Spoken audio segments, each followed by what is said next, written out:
everyone's different. So it's really figuring out what you stand for as a membership organisation, what the value is that you could bring to people, and what things haven't you thought about.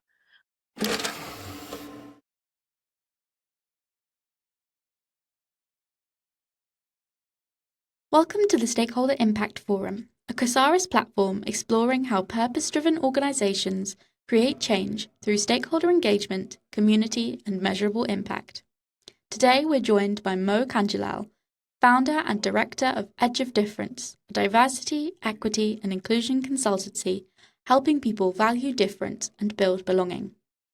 With a background in global tech leadership, employee engagement and DEI programs, Mo drives inclusion and team performance through bold, people-centered strategies. She's a TEDx speaker, co-author of The Inclusion Journey, and a non-executive director, trustee, and mentor.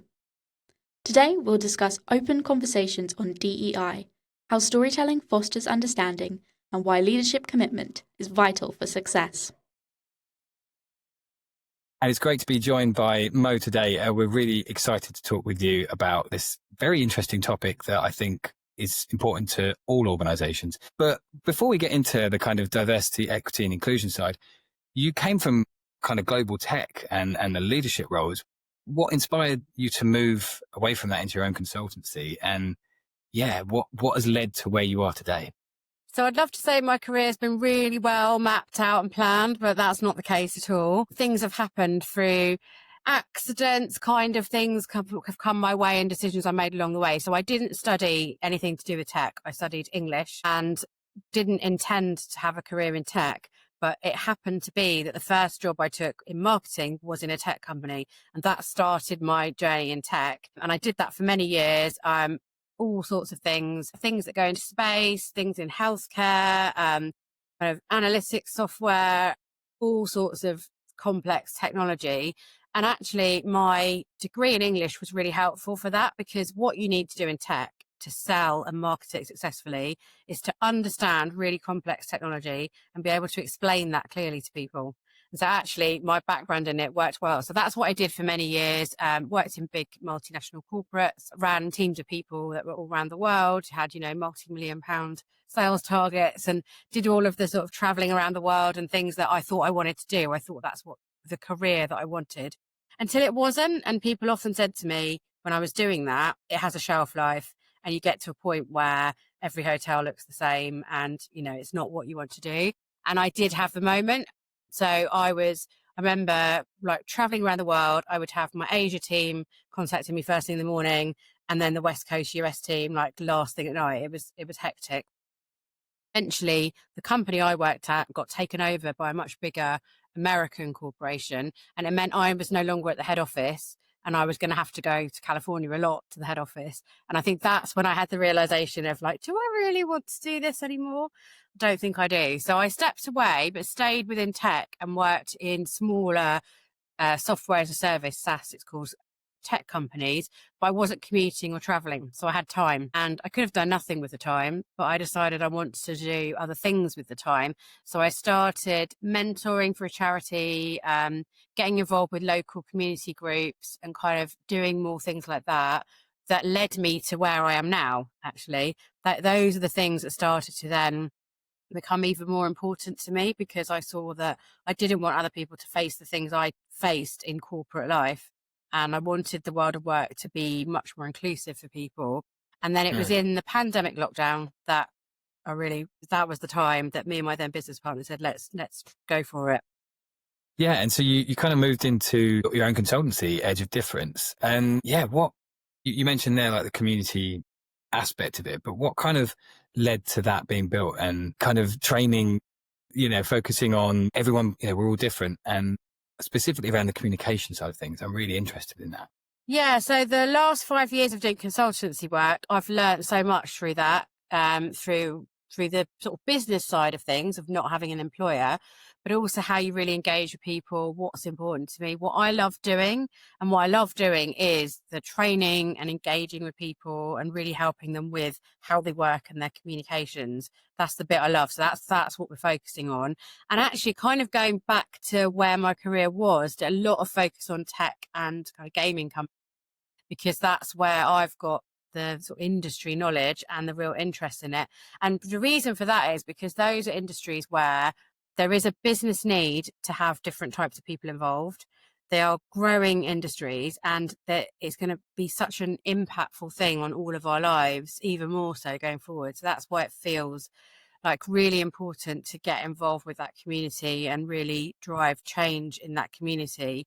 And the thing with running a business is I don't think you're ever really an expert in it. I think you learn as you go along.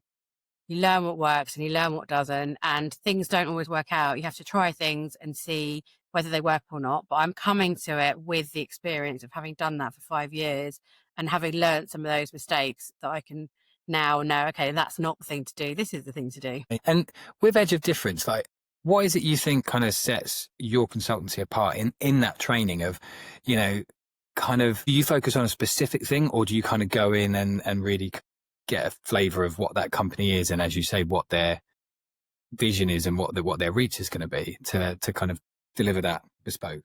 Yeah, so we don't do standard same thing for everyone at all. It is about understanding the differences in any organisation we work with, as well as with the people that are in the organisation, because every team will have different kinds of people, and actually you need that for resilient teams. That's what you need.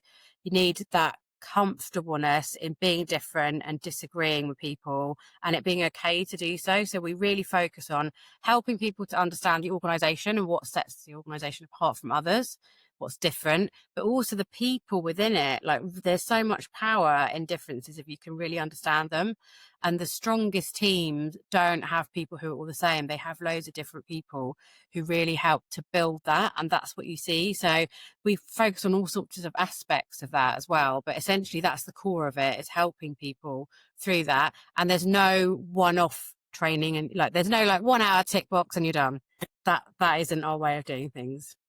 And have you seen any particular, you know, you mentioned there like diverse stakeholders, like what particular things have you seen that work in kind of connecting those people? You know, what's your, like, if you could wave a magic wand, like, what's the one that you go, right, every company needs this? So it's really interesting having worked with so many companies, because you get a whole range of people. Some people who really are interested, others are arms folded, have, you know, followed what's going on in the media and, you know, the whole Trump anti-DEI thing, and are very arms folded and not interested at all and don't see the point of it and can be very against it. And so what we've learnt is actually you have to level with people and understand and help people understand that we're all different, and that's okay. And we're not labeling anybody as right or wrong. We're saying we need to understand each other. We need to talk to each other. We need to be able to disagree. So we need to be able to have conversations about things that might be tricky, and we may end up not agreeing at the end of it. That's fine, as long as we're able to have those conversations and to work with each other. And those are the common things. You often find different degrees of that within an organisation, but it's about how you can bring people together. And there's usually some light bulb moments during that where people get it and say, okay, this isn't me being told I'm wrong or me being preached at. This is how can we all work together better. And we spoke with leader in a member organisation last year of the IOD, and he was mentioning overcoming the, in quote marks, pale, male and staleness of, you know, these traditional member organisations. So how would you sell the fact that organisations, what's the value of embedding diversity, equity and inclusion into their culture, and kind of not just seeing it as another project? Yeah, and not just seeing it as another tick boxy thing. Oh, we've been told we've got to do this. They're a good example. So I've worked with a lot of membership organisations. So I used to work for a software company that did the software for membership organisations. I've worked with lots of them, and actually often you do see there are very similar types of people in a membership organisation, and then it perpetuates itself. The more there are more similar people, the more those people join, and you can end up, so it can be very difficult. So with organisations that are membership organisations, if they're representing a profession, they should be representing all of the many diverse people that work in that profession, but it's difficult to do so. And the benefit for them is, if they want to have new ideas, make sure the organisation keeps going and keeps having members, they need to do that. So they need the new ideas, innovation. They need the people that come along and say, why are we doing it like this? And have we thought about this? and like bring those fresh perspectives and ideas, and also help the people that are in the membership organisation already to understand all of the many different people that are out there. So you can quantify those things. There's lots of stats and research about it, where you can quantify, you know, what do you get tangibly from having more diverse teams. And you might have seen some of those stats that are around, lots in our book actually. But things like, you know, higher percentage of innovation, higher productivity, more, you know, new ideas, people make decisions better and quicker, all of those things that come from having the diverse teams, those things don't just happen. So it's not that you can plant some different people in a community membership organisation and suddenly that happens. People have to feel like they can say different things and disagree with things. And, you know, I've been that person where I'm the only person in a meeting or in a room that has a different opinion to everyone else. And you do have to feel that you can speak up about that and that it's okay to do so. But the more you do that, the more resilient an organisation becomes. So for a lot of membership organisations, they often get to a point where they struggle to retain and recruit new members. And often it's because they're not reaching widely out into communities. And actually then you'll find that other membership organisations spring up. So I've seen it a lot in tech. There used to be sort of tech organisations, but then what developed was lots of women in tech organisations because women were feeling like they didn't belong in any of the membership communities that were there. That's a really interesting point. Like, just to kind of go onto that a little bit more, do you think that that is a beneficial move or a kind of step backwards of more and more groups? You know, we had one of our speakers, Mervyn Pilley, saying that, you know, he's seeing these groups come up where there's women in leadership, this in leadership. And do you think that kind of platforming is a good thing, or is it kind of a step backwards, just from your experience? So I'm not always popular for saying this, but I don't actually personally like those kind of membership groups that are separating people out in that way, because I think actually then you end up with an echo chamber.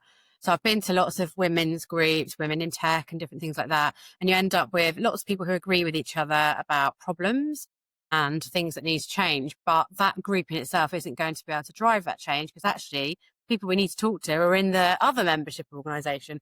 So I think it's better to try and open up community groups and have different people involved in them than have all these separate groups that can end up kind of pitting themselves against each other. I've had it with a lot of groups of people of colour as well, where they will, you know, it'll be like, this is for the Black community only, or this is for the Asian community only. And you can end up with divisions through that. And actually what we really need for solving problems and creating, you know, groups that really drive communities is to have everybody feel like they can be in communities together. But that's a challenge, and people don't always like that. And so I understand why these things form, where people are forming these separate groups, because it's about feeling safe in a community. So I understand it completely. And, you know, if I use the tech example, because it's my work background, I can understand why women in tech wanted women in tech communities, because wow, some of the stories I could tell you about things that go on, hopefully not so much now, but, you know, it's been a very male dominated industry for a long time. And so I can see why women were like, actually, we want a space of our own. But then for the industry to evolve, it needs to feel like actually the industry comes together and is inclusive together. So I think maybe those things, as an industry evolves, that's what happens. Well, it leads us perfectly onto, because you said there, you know, the echo chamber. You've written a book, a 5-star rated book, The Inclusion Journey. So obviously inclusion's quite an important, you know, topic for you. Let's talk a bit more about your book. And, you know, what was the spark? Was it like a particular challenge or something you were noticing from working with leaders, working with organizations, that you just went, this is such a big topic? What led to the book? So quite a few things. So as a child, I always wanted to write a book, but how do you make that happen? It's one of those things. And then it was like something that was not in my mind at all, because you don't think you're going to be able to do that. And then when I co-founded the previous business that I ran with my business partner, one of the things we put on the Trello board that we created in the early days was write a book. So it was something we wanted to do. And the reason for that is, as a consultancy training business, you can only reach the people you can reach, because there's a small number of people, that's all you can do. But actually with a book, you can reach so many more people at a more accessible price point. You can give people really good examples and things they can do for a book, so it increases the reach. So it was something that we knew would be a really good thing to do, because you can really then build in stories as well, stories to inspire people of what other organisations have done, what have they driven inclusion. So that was the ideas behind it. But again, how do you make that happen? And actually, we were really lucky to be approached by a publisher. So that's how it happened in the end, who said, we're looking for authors. We've seen your company. Like, are you interested in writing a book? We were like, yes, definitely. Yeah, so that's how the book came about. And the book is full of stories. So it's full of research we did on different kinds of statistics and stories and things like that. But also it's packed full of interviews with different people and organisations, so that we could really see what people are doing tangibly in communities. And what were, obviously in a nutshell, and we urge people to read the full book, but if you were to pick kind of one or two of the case studies where you feel like, wow, this was such an interesting thing regarding engagement, regarding that kind of diversity, the areas of inclusion that you cover, what were the key, the two of the ones that stood out? Okay, so I've got some good examples that are quite different types of organisations. So the first one is Lewes Football Club. I don't know if you've heard about them. They were the first football club in the world to pay the men and women's team equally, and under the hashtag of Equality FC. So they are absolutely stonking example of what you can do if you don't have big budgets. You can really make a stand. They say they're the mouse that roared, and do something really different, because they were able to do that because the money that we were talking about wasn't so high that they couldn't pay the men and women's team equally. Got them attention globally. There's a book that's been published about them as well, written by one of their former directors. Like, it's a real example of what you can do. And so they did the thing of paying the men and women's team equally. They had various campaigns, like the men's team had the Call Him Out campaign, which is that they would call out any sexist behaviour or language that they heard. So they did so many things. That's just a few examples of things they've done. They are a community organisation really rooted in their supporters. Anybody can come become a member of the club. You just have to buy a membership and you become a member. And you can then stand to be a director if you want to. And they're a real example of what you can do if you really care about inclusion. So they're like the example that people often talk to me about is them, actually, because they're great, really, really good.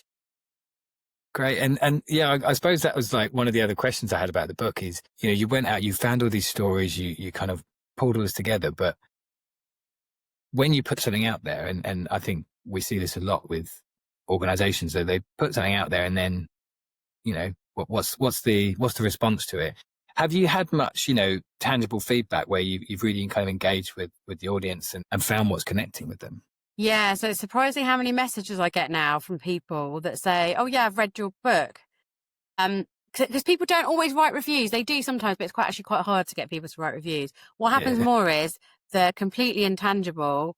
Someone's read the book, or they've messaged me because of it. I get messages on social media sometimes, or I'll book a call with somebody. Somebody will say, oh yeah, can we have a call? And then on the call, they'll go, oh look, here's the book. So those sorts of things have happened from it. You definitely reach people that you didn't think you would. And when I last looked, there was a review in Spanish. It's obviously reached somebody in a Spanish-speaking country. It's selling in Italy, things like that without having the book, you wouldn't be able to reach people like that. So yeah, definitely it has done that. Focusing on the book, like you mentioned there, like the real kind of amazing ones, but were there kind of common challenges that you saw? And was there any kind of areas where you saw, the kind of common barriers that leaders are facing or organizations are facing, and areas where you can kind of see, actually, there's this constant thing that we really need to kind of overcome. A book is a start, but it's not going to solve it. What were those kind of things that really stood out there as the really, kind of common barriers? It's the knowing what actions to take and not feeling overwhelmed, and then getting people engaged in actually driving it forward, because one person in any organization can't do this. You need to have people involved in doing this to really make it happen. So in terms of other examples, there's the example of PlusX Innovation, our membership community for business owners. And for different types of businesses. So not just small businesses, they have all kinds of businesses who are members, and then they also run programs. We worked with them. They got started, had lots of data, had lots of things, information, actions, things they needed to do. But then it's about how you actually keep the momentum going. And that was the thing. It was making sure there were enough people involved in it to really keep things moving forwards. And that is what's happened. And there are other examples in the book that were similar to that. So one of the other case studies in the book is an interview with somebody from the National Health Service. So one of the biggest employers in the world is the UK National Health Service, which means they've got one of the biggest employee surveys in the world. And they also get quite good responses to their surveys. So they were another great example where there's always data, but then how do you make it actually translate into actions? And what they do is really good communication around that. So they publish all of the data, they publish the actions, people have objectives around it. They're a good example for any big organizations of how do you really reach out to the community and get people involved in it. So they've got thousands of employees down to smaller companies with much less than 100 employees, are all in the book. And that was deliberate because we wanted it to be accessible to lots of different kinds of people. Exactly. It's the storytelling that will work for a massive organization and a startup. Yeah, exactly. And I think storytelling seems to be something kind of quite close to your heart, not just being a child wanting to write a book, but, the whole approach that you take, with the book, but also with creative, where your role. I was interested there of like, when you talk about storytelling, and especially storytelling around diversity, equity, inclusion, and driving change, how can an organization kind of share those stories? And I think you mentioned there a little bit about the NHS and kind of how they got the community to engage. But kind of what have you seen as the kind of key, like areas what you see that are really kind of hitting home when people are doing that kind of storytelling across a diverse stakeholders? Yeah, so storytelling is really important to me. And so, as I said, my career in tech was in sales and marketing, and people who work in sales and marketing know the way to do that effectively is to tell stories. So, I learned that skill for many years of how you do that. So, in a tech corporation, instead of telling people about how many gigabytes, this, that, and the other, what you need to do is tell people a story, and that's what convinces them. And so I've learned that as something that I did as part of my work all the way along. And that's what we do with our training as well. The training isn't talking at people with lots of theories, it's telling people examples and stories. So when we talk about, why is diversity and inclusion and building inclusive teams important for organizations who want to innovate, well, we have lots of stories that we share about where it's gone wrong, about where it's been done successfully. So those are the things that really help convince people. And it's the same when we work with people as well. We say to them, collect stories of what's happening, ask people what's happening, because that is what will convince people and drive change. And actually, one of the other examples in the book is a big tech company where there's a great story in there about what they did. Their UK managing director really backed working on inclusion, and she helped some of their Muslim employees to set up prayer times and somewhere to pray, and just really enabled them in being able to work there. And that created a snowball effect of people saying, actually, things might happen. And it really drove the change. And it ended up being that employees have actually driven a lot of the things that have happened there. So storytelling is really a big thing. And that was why, so I've done a TEDx talk that it's all about storytelling. That's what those talks are all about. And you kind of mentioned with There's a Difference, like everyone is different in how we communicate and how we understand. We spoke with Matt Hunter recently, and he was saying about, kind of everyone's going to take something differently from what you put out there. And he was mentioning some case studies that he worked on. And I'm finding that quite interesting of when you approach an organization, whether they're 600 people, whether they're a tiny startup, how do you find those kind of ways of connecting with them? You mentioned it earlier with the people that are kind of maybe listening to the Trump and the kind of the right-wing media at the minute. How do you find that kind of nugget to get that story across and those different Yeah, that's the bit I love, actually. You have to get to know people, get to know the organisation, spend time with them. So I don't think you can deliver this kind of work by just kind of parachuting in with a very standard session and then off you go again. That's not going to drive any change or really get to know what they need to do. So it's about getting to know people, sharing experiences with people. If you share a story, people are more likely to share their story with you. So it's all about how you do that. And our approach isn't to be behaving in any way superior to people. We're on a level, we're just as biased as everybody else. Everybody has biases.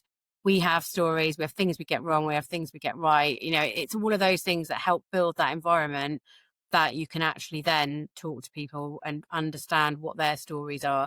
We do a lot of helping organisations set up their employee groups as well. So often there'll be some particular groups that work on the inclusion, and we help them set those up as well, because those communities are the people that then drive things forward. And a lot of that will be about sharing experiences and really listening to what they want and helping them, because you don't want to tell people this is how you need to do it.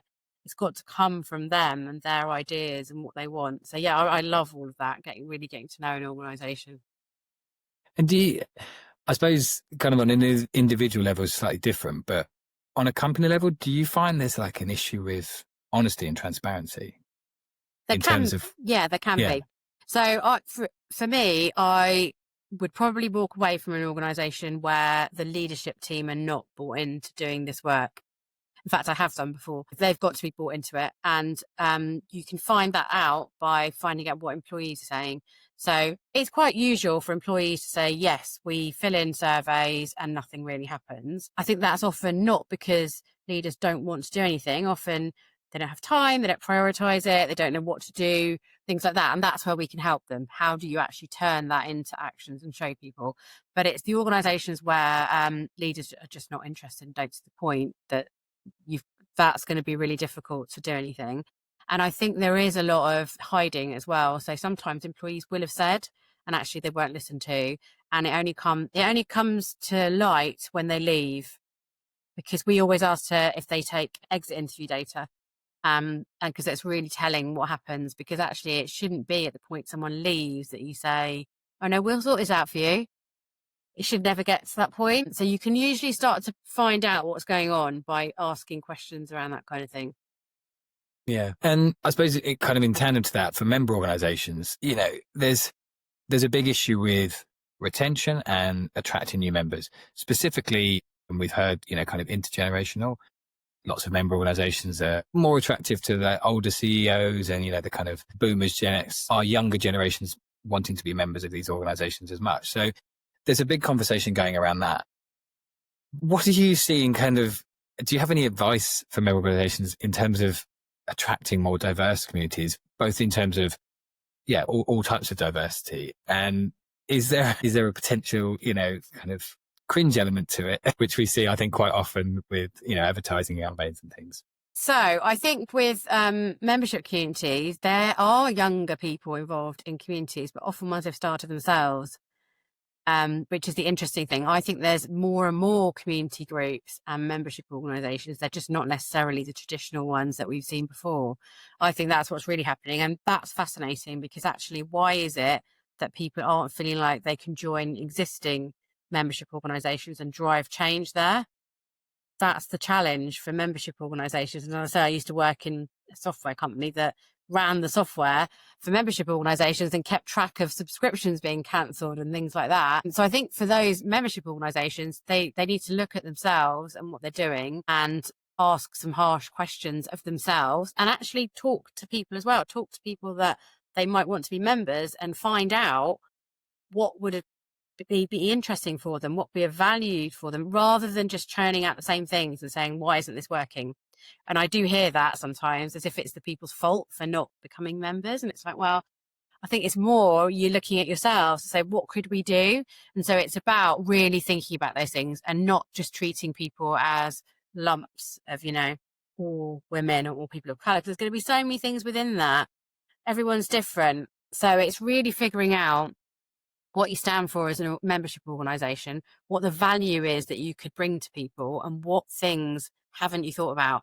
Like, what would be of interest to people to really draw them in. And it'll be different things. It might not be the things that have been of value to people in years past that are going to be useful in future. It's about those kinds of things. And I think it'll be then which membership organisations survive, because there will be those that don't, because they don't adapt and evolve. Amazing. Yeah. I mean, I couldn't have put it better myself. We also kind of, I don't know if you've seen in the media and stuff, you see these kind of the English Heritage National Trust who maybe said that they tried some things of attracting younger members and then it was alienating their existing member base.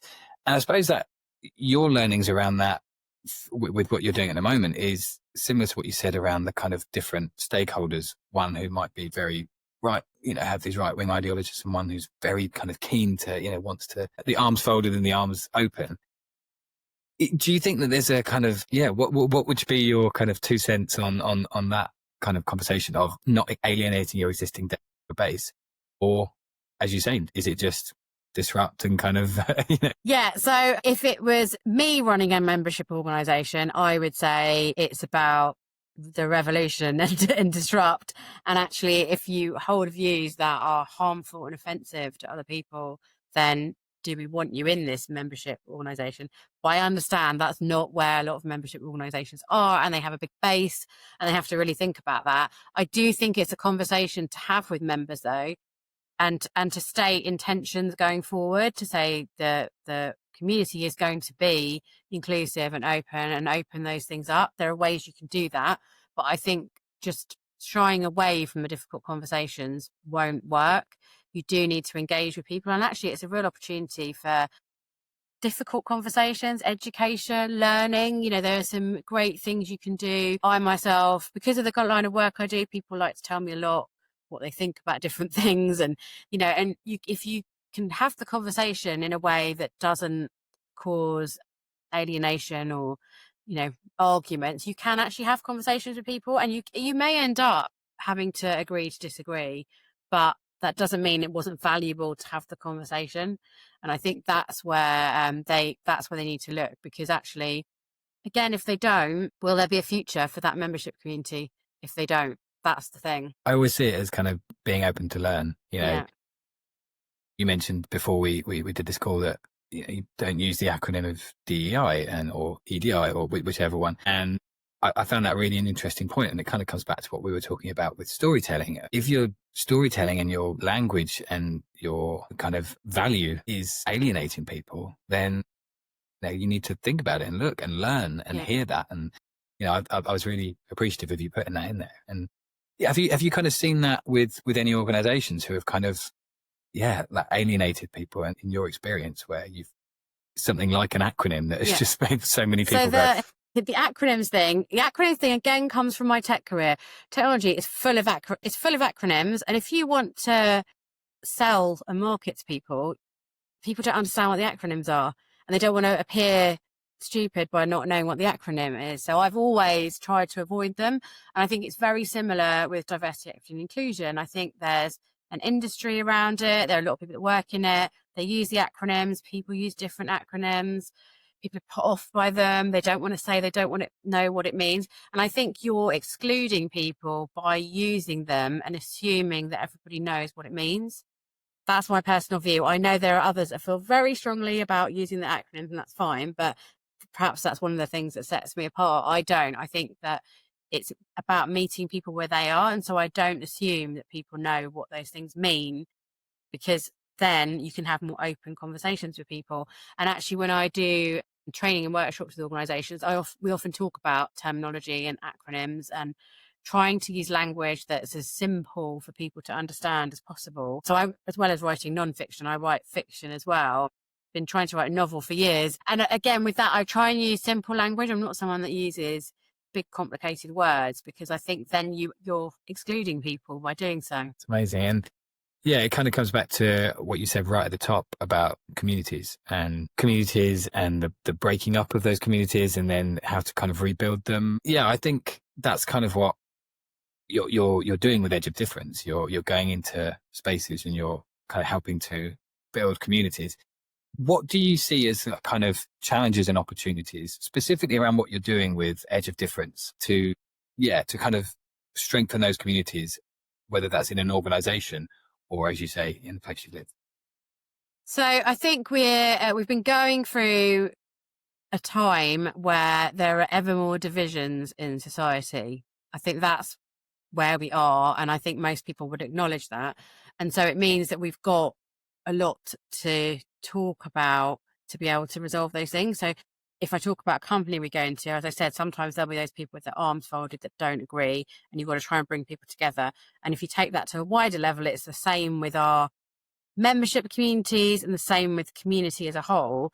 We're in a place where people are really divided about so many things, and if we don't figure out how to have conversations and bring people together, how are we ever going to solve things? So I'll take an example that's often a controversial example, but people talk about refugees coming to any country, but particularly coming to the UK. People will talk about that. There's a lot of language around it, a lot of division around it, all sorts of things going on. But the reality is that climate change and the crisis around that is going to bring more and more refugees to parts of the world because there's not going to be land to live on. And if you think about it on that level, that is bigger than all of us.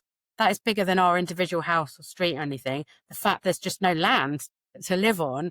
And so if we don't figure out how we're going to talk about these things, how we're going to come together, how we're going to resolve the differences and disagreements, then what are we going to do in those situations where that crisis is looming larger and larger, and we have to figure out what's going to happen.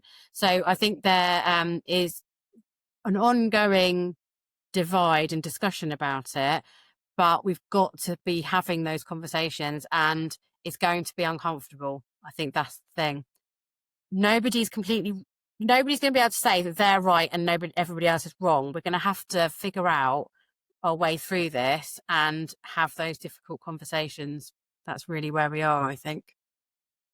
Absolutely. And kind of beautifully brings you back to the inclusion journey. And, the thing that you're focusing on there is that meaningful change, like you said at the top, where you were talking about tangibility, action. And I think a lot of member organizations, there's a focus on right here, right now, what we're doing right now, retention, how much have we done this year?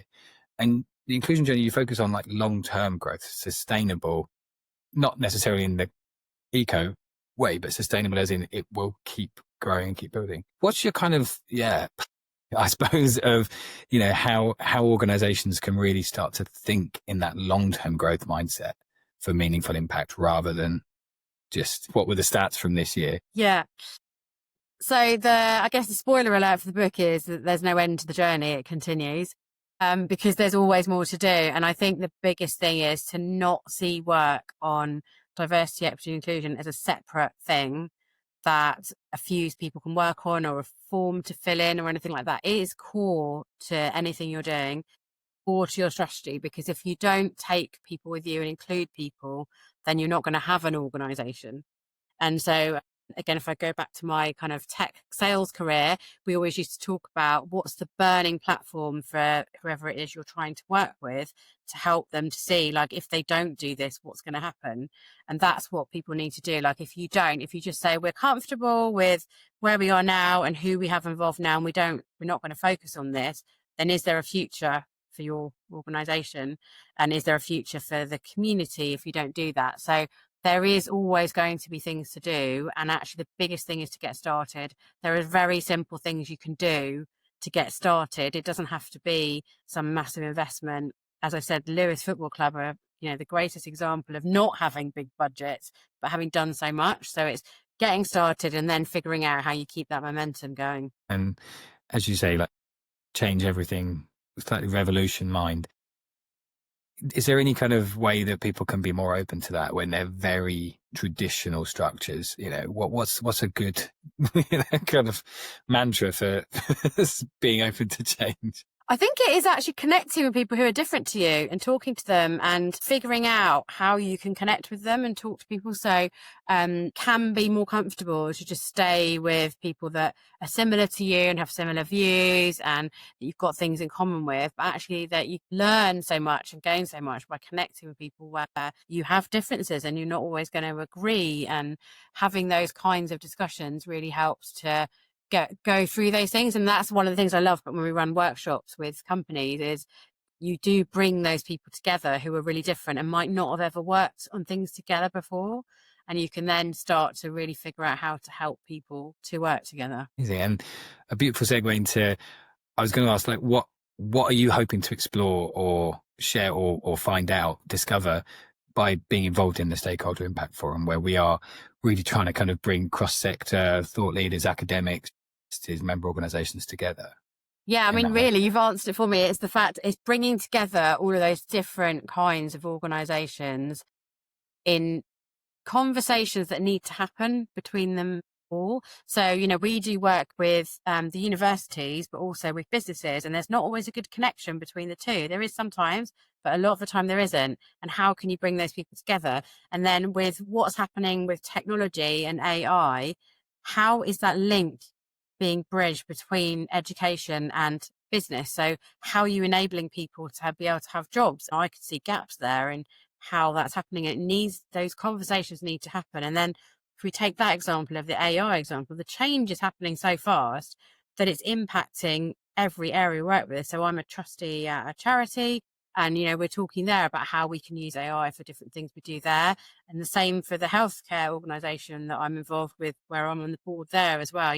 What can we do? They're not so separate, actually. We need to bring everybody together around these things, especially when we're looking at world challenges. We really need to do that. Amazing. And just the last question, is there going to be an inclusion journey too?